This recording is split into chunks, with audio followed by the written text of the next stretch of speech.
Bem-vindos e bem-vindas novamente. Chegamos ao nosso 5º episódio do podcast Fazer Política Democraticamente, que é um projeto de educação política e comunitária promovido pela Caritas Brasileira Regional Nordeste 2, com apoio da instituição alemã Miserio, e tem como objetivo fomentar o debate político e estimular o pensamento crítico perante as eleições deste ano, de 2022. Eu sou Isabel Nascimento e, juntamente com Daniel Lins, iremos apresentar esse 5º episódio do nosso podcast. Hoje contaremos com a participação do Pajé Isaías, que é líder indígena da etnia potiguara e mestre espiritual da aldeia Lagoa do Mato, que se encontra ali na Baía da Traição, Paraíba. E Manuela Alves, professora, advogada, diretora do Instituto Enegrecer e vice-presidenta do movimento LGBT do Leões do Norte, secretária também adjunta da OAB Pernambuco, sendo a primeira mulher negra a compor a diretoria da instituição. Olá, Isabel, Manuela, Pajé Isaías, todo mundo que nos ouve aí nesse momento, está nos acompanhando nesse podcast. Hoje nós vamos tratar sobre mais um tema muito importante para conseguirmos uma sociedade melhor. Vamos falar sobre alguns grupos que são vulnerabilizados na nossa sociedade: os povos originários e os povos negros, especialmente as mulheres. A gente percebe que há vínculos ancestrais, coletivos com a terra e a natureza. É uma característica muito bonita, né, e forte da população indígena. No momento em que a nossa natureza pede por mais cuidado e por equilíbrio, temos muito que aprender com essa cultura, que é a origem e a base do nosso país. Da mesma forma, também temos muito que aprender sobre coletividade e luta com os povos negros, que, apesar de serem maioria no nosso país, enfrentam um racismo estrutural que põe em xeque suas vidas desde a colonização, sofrendo violências que perduram até hoje. Tanto os povos indígenas quanto negros enfrentam o racismo que está na base de um sistema que explora, né, vidas e a natureza em detrimento de interesses privados, muitas vezes egoístas. Enquanto a cultura indígena busca, né, a preservação da natureza, os interesses privados têm buscado explorar a terra para benefício individual, pondo em risco a vida no planeta e o bem viver da nossa sociedade. Mesmo com todo um processo cruel de exploração e genocídio dos povos originários, de acordo com o censo de 2010, havia aproximadamente 897 mil indígenas no Brasil, sendo que cerca de 517 mil viviam em terras demarcadas. Para se ter uma ideia, existem hoje 305 etnias e 274 línguas indígenas no país. Percebe-se ainda o registro de um espalhamento dos povos indígenas no território nacional e principalmente aqui no Nordeste, onde tem sido cada vez mais significativo o número de pessoas que se declaram indígenas, assumindo a sua identidade e reafirmando a cultura tradicional. Nesse contexto, Pajé Isaías, dou as boas-vindas a você, agradeço pela sua participação e gostaria de passar a palavra para que você pudesse tratar um pouquinho sobre como enxerga esse panorama, sobretudo da perspectiva do seu povo potiguara, e quais são os principais desafios e conquistas da população indígena no Brasil. Tiapicoema, Opacatuiqué, bom dia a todos e todas aqui presentes. Meu nome é Isaías Marcolino, né, da Silva, nome de consagração originária Pajé Guarapirá Potiguara. Tenho 34 anos, sou professor da língua tupi, pajé do povo potiguara, né, graduado no curso de pedagogia pela Universidade Particular São Judas Tadeus e mestrando no curso de pós-graduação em ciências das religiões pelo UFPB. Falar de cultura é falar de mim, é falar do meu povo, é falar do Brasil.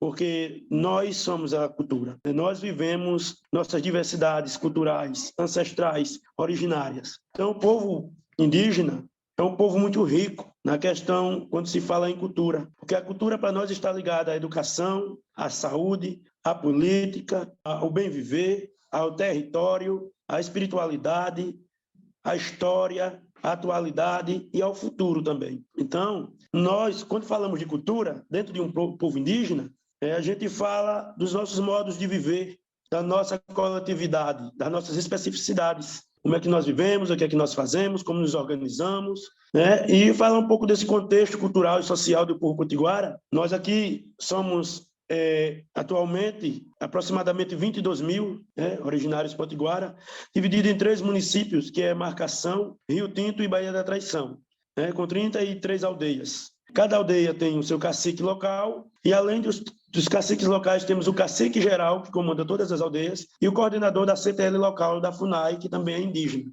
Temos também os pajés, em algumas aldeias, não é todas as aldeias que têm os pajés, mas em algumas aldeias tem os pajés, e esses pajés representam todo o seu povo, todo o território potiguara.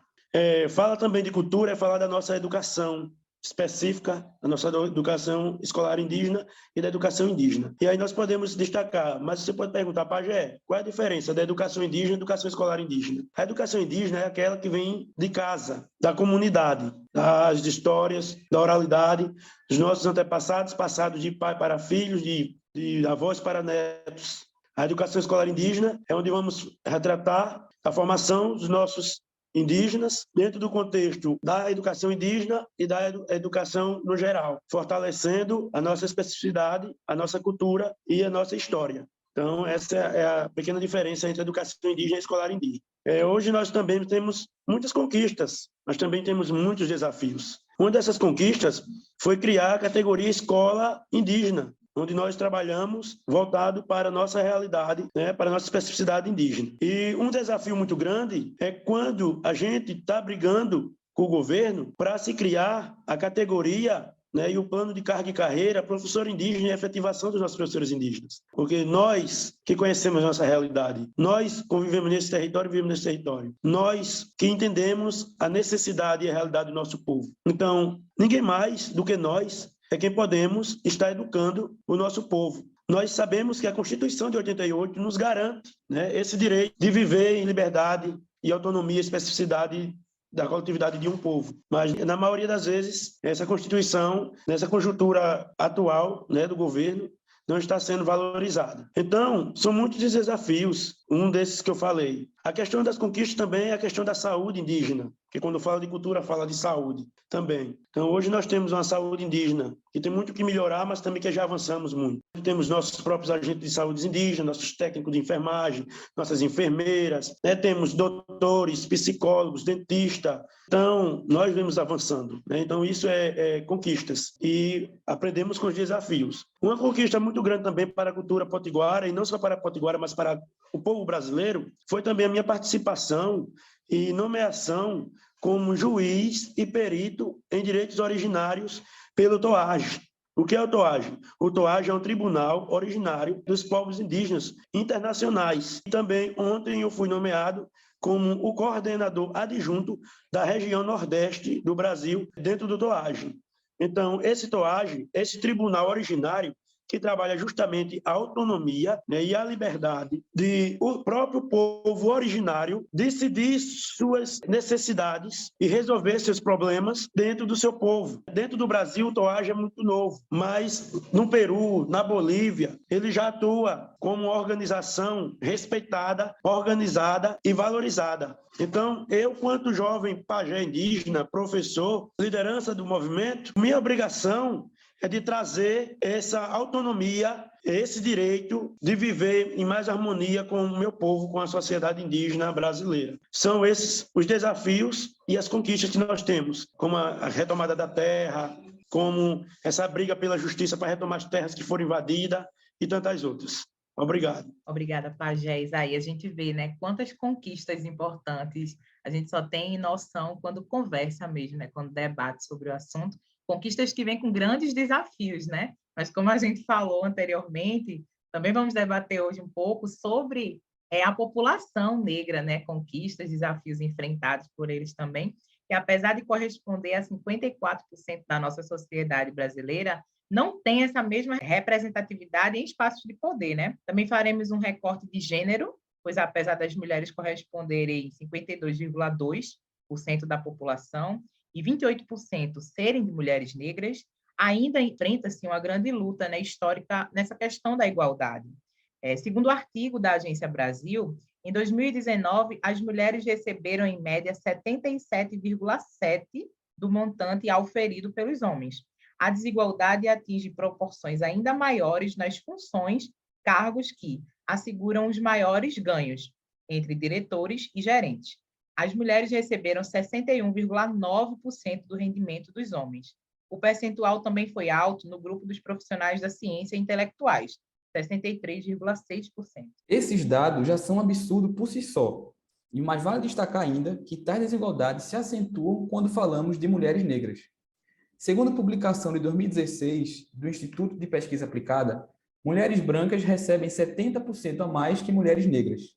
Por que tantas diferenças entre homens e mulheres? E por que tantas diferenças também entre mulheres brancas e mulheres negras? É a partir desses questionamentos que eu quero já passar a palavra aqui também para a Manuela Alves, para que nos ajude a refletir sobre o assunto. Primeiramente, eu quero agradecer o convite. Peço aqui orientação da minha ancestralidade para poder conduzir e poder falar um pouco da história da população negra, né? Agradecer o convite da Caritas. Acho que é super importante esse debate e queria também dizer da minha enorme satisfação de poder falar um pouco sobre a história da população negra e também dizer da minha honra de poder estar dividindo aqui esse podcast com o Pajé, né, Isaías Potiguara, e desde já render aqui toda a minha admiração e respeito pela história dos povos originários. Mas essa colocação que foi feita, viu, Daniel e Isabel, acho que é super importante a gente fazer reflexão sobre esse ponto, inclusive de desvalorização da mão de obra, né, negra nos espaços, né, e o quanto o mercado de trabalho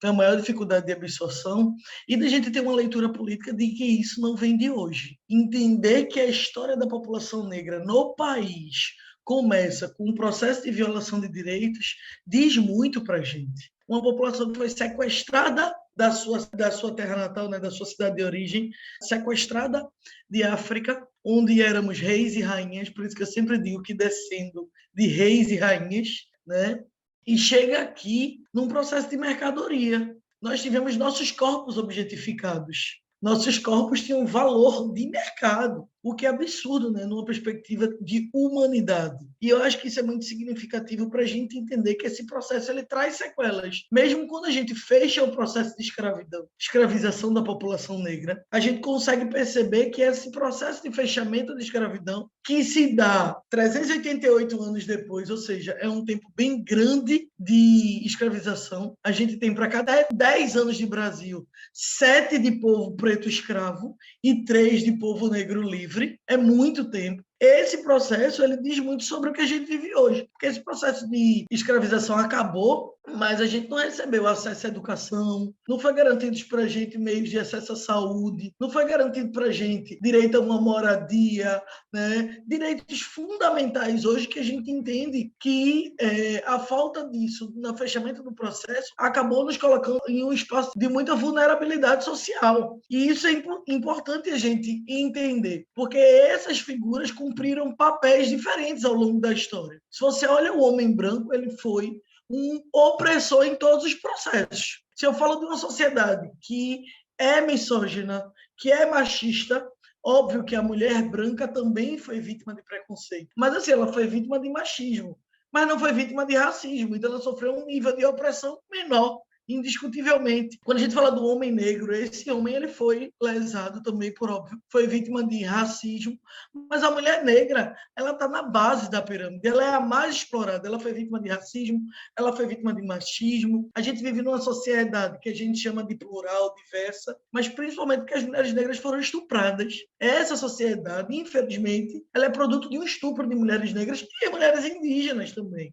Então, a gente precisa entender esse processo. E nessa pirâmide, a gente está na base porque a gente é o pico da exploração, a gente é a parte mais explorada. A gente está, infelizmente, num processo onde os nossos corpos são desvalorizados. Os nossos corpos eles são totalmente hipersexualizados socialmente. Basta olhar a ideia da globeleza. As mulheres negras têm um histórico que parece que a sociedade entende que esses corpos se permitem violar, serem violados. A nossa mão de obra ela é desvalorizada, recebemos os piores salários e estamos em sua maioria na informalidade. Na prática, nós temos menos acesso à educação, indiscutivelmente. Na prática, se a gente parar para entender, a gente precisa perceber que essa pauta de inclusão social, ela precisa de políticas afirmativas para a gente poder garantir a ocupação de mesmos espaços e principalmente entender que existe uma teoria da interseccionalidade que vai dizer que nós somos mais vulneráveis e quanto mais recorte, mais vulneráveis seremos. Então, se é mulher vulnerável, mulher negra vulnerável, mulher negra e trans vulnerável, mulher negra transperiférica, então é preciso reconhecer conhecer esse histórico para entender por que ainda sofremos sequelas desse processo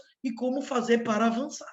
Eu acho que nos faz refletir não só essas pautas em si, esse processo, mas trazendo um recorte que a gente está vivendo, como essas pautas também elas são trazidas de forma secundárias quando a gente vai ver o processo na política, do debate dos candidatos, a importância que é dada a elas, e muitas vezes é invisibilizada na sociedade, né? É uma coisa atual, no dia a dia, e que muitas vezes é tido como natural, né? É passar do olho, é uma coisa secundária. A gente tem visto isso nos debates dos candidatos, por exemplo, já trazendo para um recorte de política. A gente vê o debate do feminicídio, corrupção que está no topo, briga o que quem roubou quem, mas quando a gente vai falar da pauta de povos tradicionais, indígenas, são pautas que muitas vezes estão ali veladas e não são trazidas à tona questionamentos pertinentes para serem resolvidos.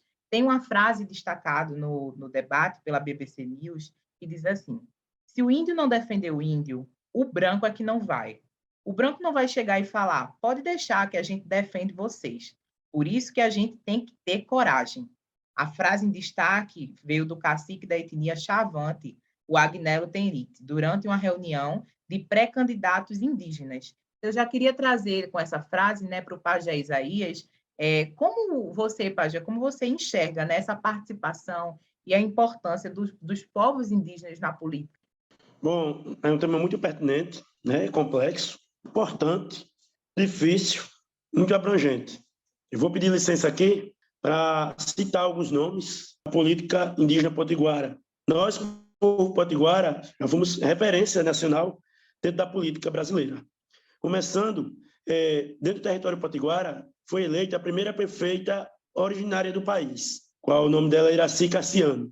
Depois dela veio o seu sobrinho Marcos Santana. Depois veio o indígena Manuel Messias, a indígena Lili, da cidade de Marcação. Como vice-prefeito já passaram Dedeca, da aldeia São Francisco, aldeia Mãe, o indígena Roberto Carlos, também da aldeia Mãe. Hoje, atualmente, temos o vice-prefeito Duda, indígena da aldeia Cumaru, e também temos vários vereadores indígenas. Temos aqui, como exemplo, caciques e lideranças comprometidas com a causa dentro da política. Podemos destacar o vereador e cacique geral Sandro, cacique geral do povo potiguara, a vereadora e cacique Cal, o vereador e presidente da Associação Paraíba Mel, Ronaldo do Mel, o indígena Fofão da aldeia Mãe, a vereadora Josa da aldeia Camurupim, que tem já vários mandatos, o indígena Zé Pedro da aldeia Tramataia, também o indígena Mila da aldeia Cumaru, assumiu o mandato como vereador, Nivaldo, indígena da aldeia São Francisco, e tantos outros, né? Então, o contexto histórico político do povo potiguara é um histórico de muita força, de muita organização social política, e que é importante, como você já disse aí em algumas falas suas, como o cacique também Chavante falou, se nós não lutar por nossos direitos, quem vai brigar por nós? Se nós não lutarmos para defender o nosso território, demarcá-los, como fazemos constantemente, quem vai lutar para demarcar? Principalmente numa conjuntura nacional política que vivemos hoje, onde a minoria, povos originários, povos negros, ciganos, quilombolas, ribeirinhos, tantos outros, são desmerecidos, onde só importa de nós o nosso voto. Depois que nós votamos, não é como se nós não tivéssemos nenhum valor para essa sociedade política não indígena. Então é mais do que crucial, do que importante, a participação dos líderes indígenas, dos povos originários, dentro da política brasileira, seja no contexto municipal, estadual ou nacional. É importante que mais indígenas entrem, indígenas comprometidos com a causa, indígenas que defendam o seu povo, indígenas que defendam realmente uma política coletiva, o bem-estar e o bem-viver de toda uma população. Então é necessário, se faz necessário, nesse governo atual que estamos vivendo, nós começarmos a pensar em políticas, em formar políticos indígenas, líderes indígenas, para atuar na nossa sociedade brasileira. Muito importante sua colocação, Pajé. É interessante que a gente vive um momento que a gente vê, ainda que muito aquém do que deveria, vemos aí uma maior relevância, um maior protagonismo de candidaturas indígenas, e não só candidaturas, mandatos efetivamente. E é importante ver como se discute temas a partir de uma perspectiva, de um viés muito diferente.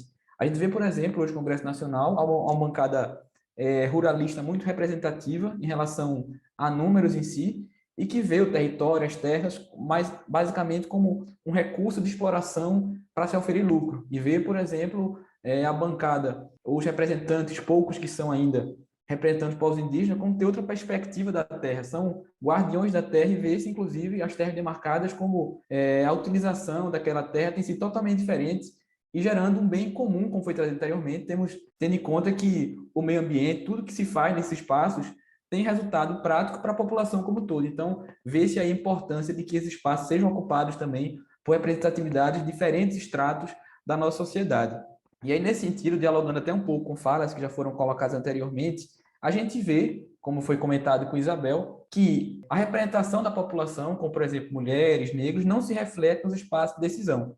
E aí, nesse sentido, eu trago um dado aqui também, que 85% dos políticos que estão hoje no Congresso Nacional são homens. As mulheres ocupam, portanto, apenas 15% das cadeiras da Câmara dos Deputados e do Senado Federal. Desse quantitativo, apenas 2% são mulheres negras, aí fazendo aquele recorte que Manuela traz também, de pessoas que somam algumas condições de vulnerabilidade e de exclusão social, que se reflete, logicamente, também nesse espaço de decisão.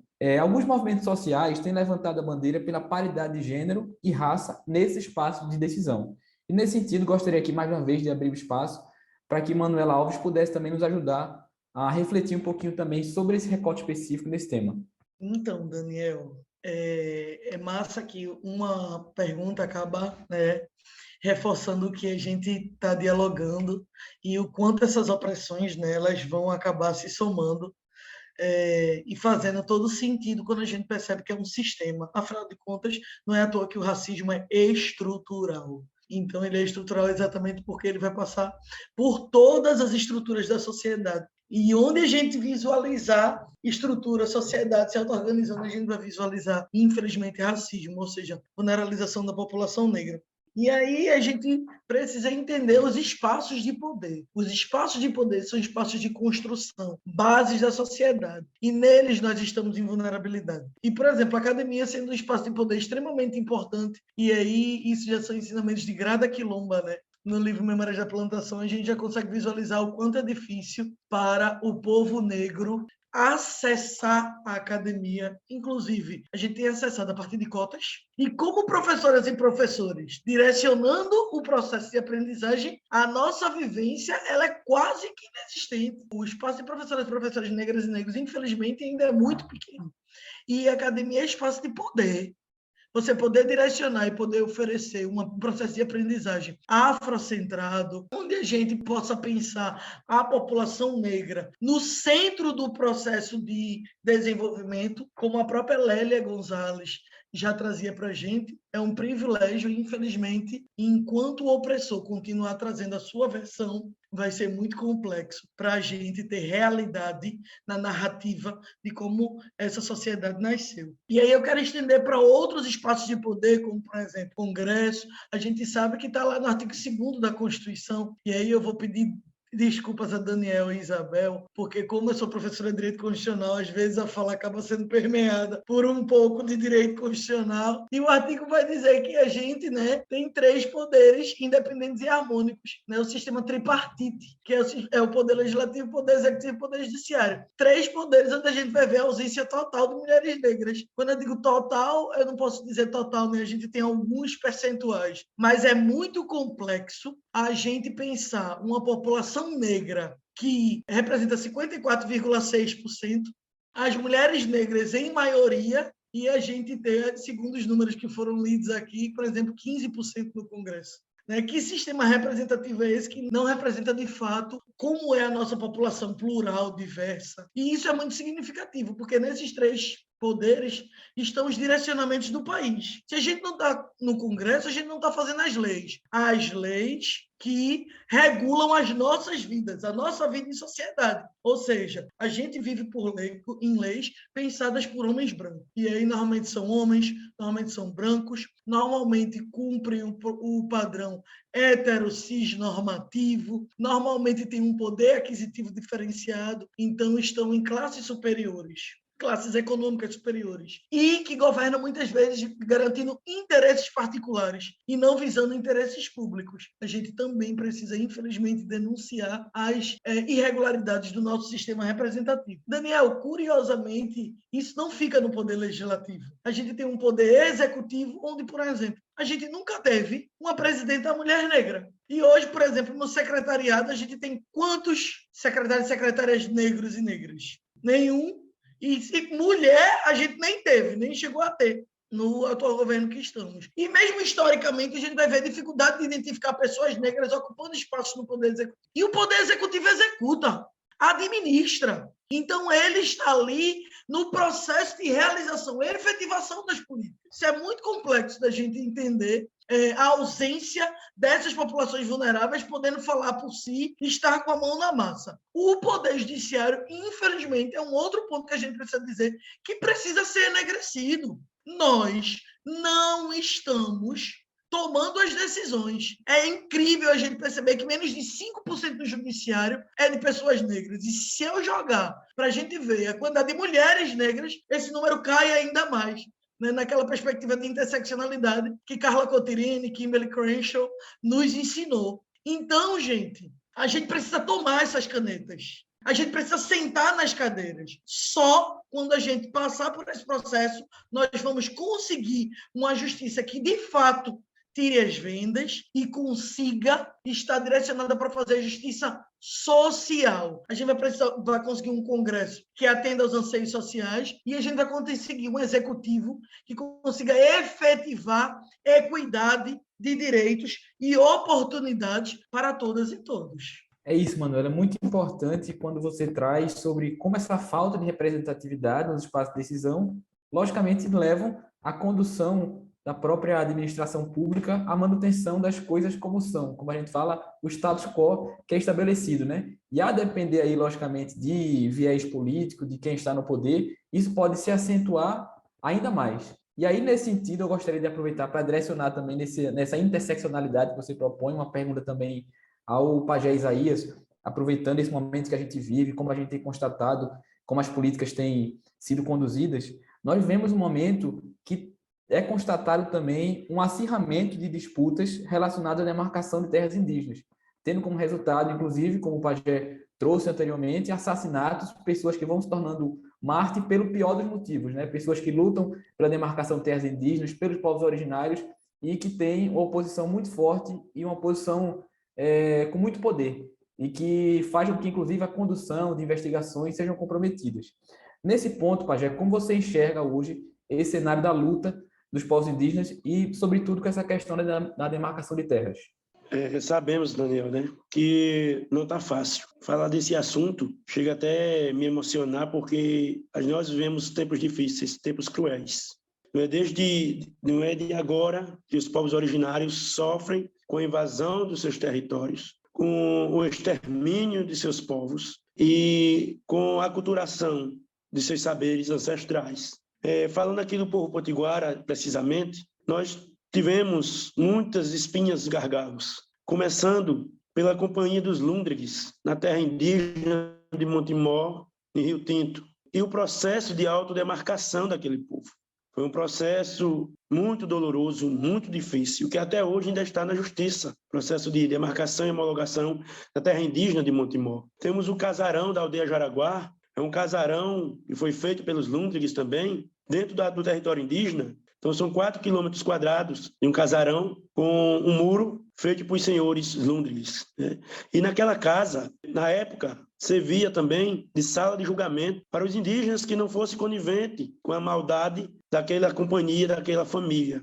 Também onde muitas moças, mulheres indígenas, foram abusadas sexualmente, estrupadas e mortas. Então, falar do processo de demarcação dos territórios é justamente falar da morte, é falar do massacre, do derramamento de sangue. O Brasil hoje é banhado de sangue dos nossos ancestrais. E não tão longe. Nós temos vários exemplos. O povo Guarani Kaiowá, que todos os dias morrem lideranças, jovens e crianças e anciãos naquela terra pelos fazendeiros. O governo federal cega, tapa os olhos para não enxergar sofrimento e o descaso com os povos originários do país. E nós temos que nos reunir, nos armar com um arco e flecha, um tacape e uma lança, e enfrentar 50 tritões de fazendeiros armados, fortemente armados, com 12 fuzis e tantas outras armas. Então, até onde a justiça brasileira atua como justiça? Né? Até onde o governo nacional e federal, que era para defender a sociedade, está defendendo? Já ganham tão bem e ainda acham pouco e negociam a vida dos povos originários como um produto que está à venda pelo pedaço de terra, por tantas outras coisas. Eu teria muito, pontuei aqui 9 assuntos que eu iria falar. Felizmente, o nosso tempo é pouco e curto para isso. Mas venho aqui também dizer que o povo potiguara tem suas autodemarcações, como na aldeia Montemor, a aldeia Três Rios, temos a aldeia Taepe, que estamos lutando para retomar essa terra. Temos também sofrido com a parte ambiental por parte das usinas de cana-de-açúcar, com o derramamento dos vinhotos da calda de cana-de-açúcar no rio, que passou mais de 10 anos sem gerar a vida daquele habitat, onde muitos indígenas sobreviviam do camarão, do caranguejo, do peixe, e esse mangue passou mais de 10 anos morto, sem gerar, justamente por causa do vinhoto da cana-de-açúcar, de uma usina que está dentro do território indígena. Né? E aí a gente vê a incapacidade do governo, da justiça, de defender justamente os territórios e as culturas indígenas. Esse desmonte atual do nosso país, né? Que é quase impossível trabalhar uma política democrática e de direito. Para terminar aqui, tenho aqui um exemplo, as questões de lutas de demarcação bem próximos, não foi de anos atrás, mas de agora recentemente, a tentativa de assassinato contra o cacique Aníbal da aldeia Jaraguá, contra o cacique Sandro, o cacique geral, e contra o cacique Clau, né, lá da aldeia Montemor. Essa do cacique Aníbal é a que me deixa mais de coração partido, por ele defender a terra, e às 8 horas da noite ele estava na sua casa, na sua mesa, com seus filhos e sua família, e chegaram vários elementos, arrombaram a porta dele e atiraram com revólveres sobre ele, tiram queima-roupa. E seus 2 filhos, crianças, viram tudo aquilo acontecer diante deles. E no período que o cacique caiu, lavado de sangue, o que mais me choca é a atitude de seu filho, que eu acho que na época tinha entre 4 e 5 anos de idade. Quando ele viu o pai derramado de sangue, ele achou que seu pai estava morto. E ele imediatamente tirou a sua camisa e jogou em cima do seu pai e caiu em cima dele. E disse: pai, esse sangue nunca mais vai ser lavado da minha roupa, para mostrar o quanto o senhor foi guerreiro e tudo que eu vi o senhor passar. E não esquecerei do senhor. Então são esses motivos que nos entristecem, que a gente vê o nosso povo morrendo, sendo assassinado, escravizados, massacrados, e nossos territórios sendo invadidos pela cana-de-açúcar, pelas empresas, pelo agronegócio, e onde a vida de um indígena vale menos que um pedaço de cana, ou um pé de soja, ou uma cabeça de gado. Temos aí como exemplo também algo triste que aconteceu, a morte do originário, conhecido como o Índio do Buraco, no Acre, o único remanescente e sobrevivente do seu povo, porque ele se isolou no meio da natureza, não queria contato nem com outros povos originários, porque ele viu e sabe o quanto ele sofreu e o que ele presenciou dos fazendeiros, matando o seu povo e matou por completo, só sobreviveu ele. E ele partiu, foi embora. E não existe mais um remanescente sobrevivente do povo, do índio originário conhecido como Índio do Buraco. Então isso é o que o governo nacional, o que o governo federal e a justiça brasileira faz com a sociedade brasileira, sobretudo com os povos originários, com os povos negros e com tantos outros povos. Muito obrigado e desculpa pela minha emoção. Não, Pajé, eu quero dizer que eu estou arrepiada e emocionada com a fala, na verdade, porque a gente que não tem conhecimento de muitos atos, muitas causas, assim, só ouve falar, é muito diferente quando a gente conversa com quem está por dentro, né? Com quem sabe o dia a dia, com que está por dentro, né, da luta. Eu acho que as palavras são desejar força, né, nessa luta, porque a gente imagina que não é fácil, e ainda mais sem ter o apoio governamental, ter que estar lutando diariamente por essas pessoas, não deixar, né, de esvaecer a esperança, porque eu imagino que muitas vezes deva vir, né, a esperança querer esmorecer, a gente não pode deixar. Então, toda a força, a luta de vocês, trazendo esse sentimento de revolta, indignação e de justiça, né, de trazer a justiça à tona.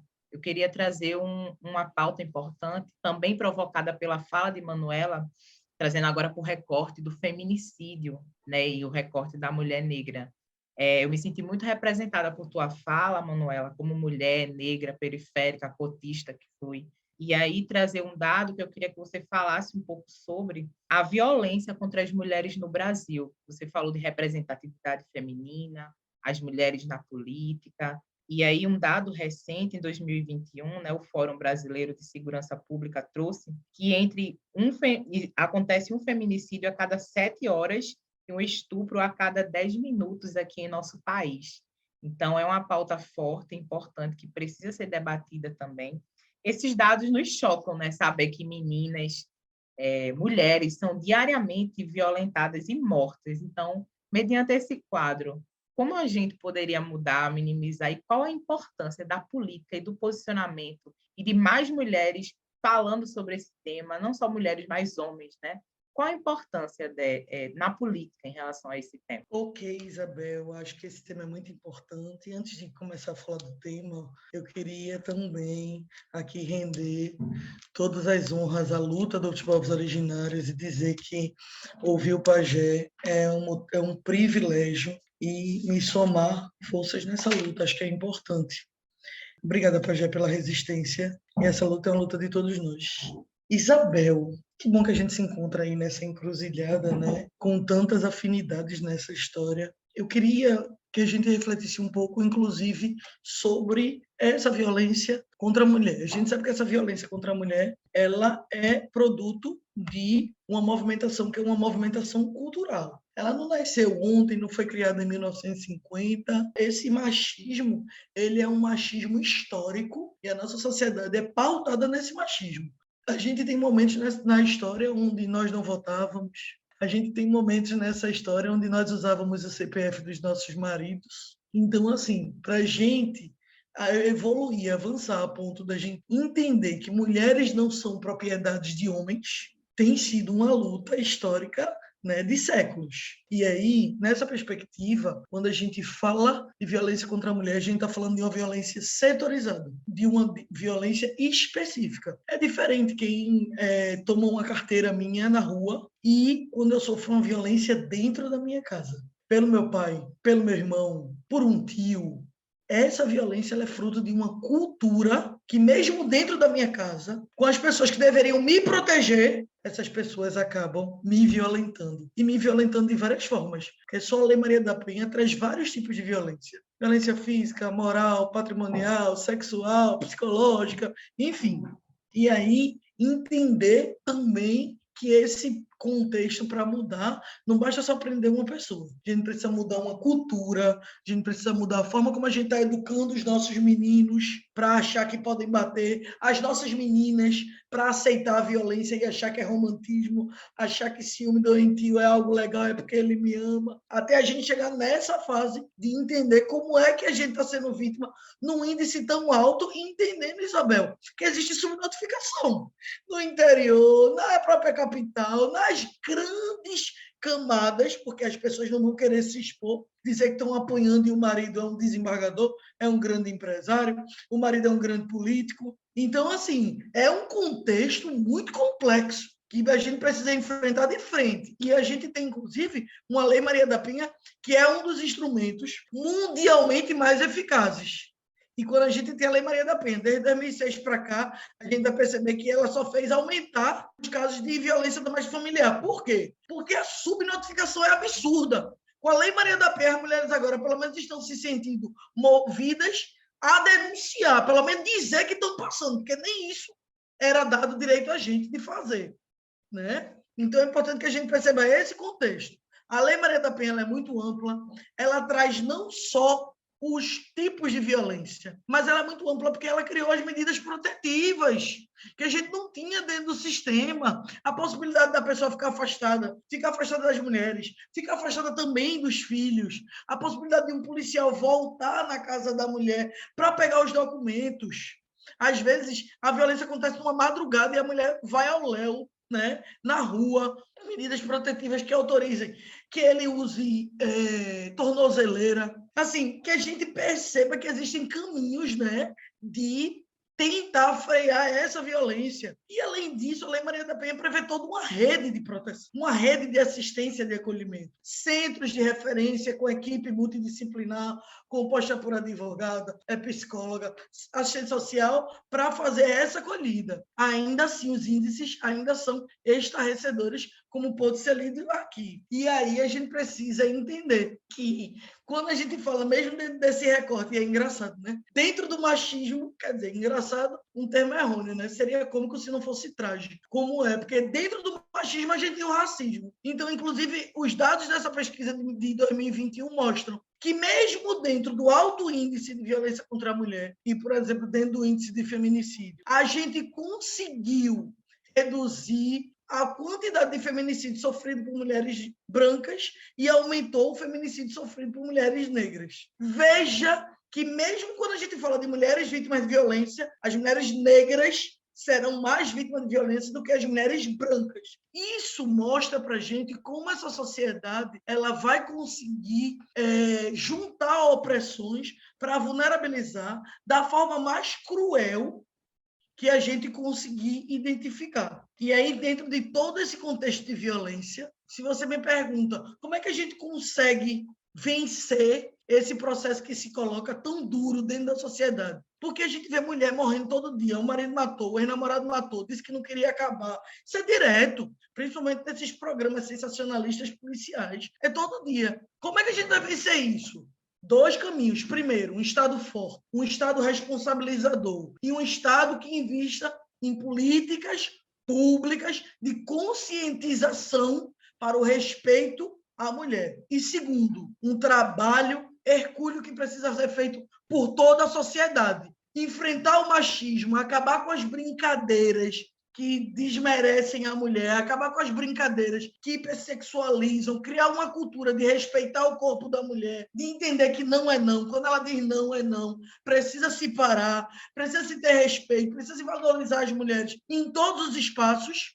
Ser contra o assédio em qualquer situação essas são as únicas formas da gente conseguir vencer o machismo, que também é estrutural e que, infelizmente, pauta essa sociedade e viola todas as mulheres, principalmente as negras. Manuela, Pajé Isaías, as últimas falas de vocês foram muito potentes. Eu sei que chegou, assim como chegou para mim e para a Isabel, que está aqui, para todo mundo que está nos acompanhando também. E assim, nós agradecemos muito pelo conhecimento que vocês têm trazido para todo mundo de forma tão clara, de forma tão acessível.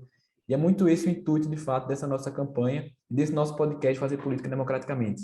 Levar esse conhecimento de forma muito direta às pessoas que estão nos ouvindo nas comunidades, para que ouçam também com suas famílias, reflitam em seus grupos de amigos. Mas, infelizmente, vamos nos encaminhando para o fim. E para deixar aqui uma última perguntinha para vocês, a última deixa, queria abrir espaço primeiro para a Manuela, depois para a Isaías, para dizer de forma muito direta e encaminhativa, nesse contexto de eleições, quais sugestões finais que vocês poderiam dar para os nossos ouvintes.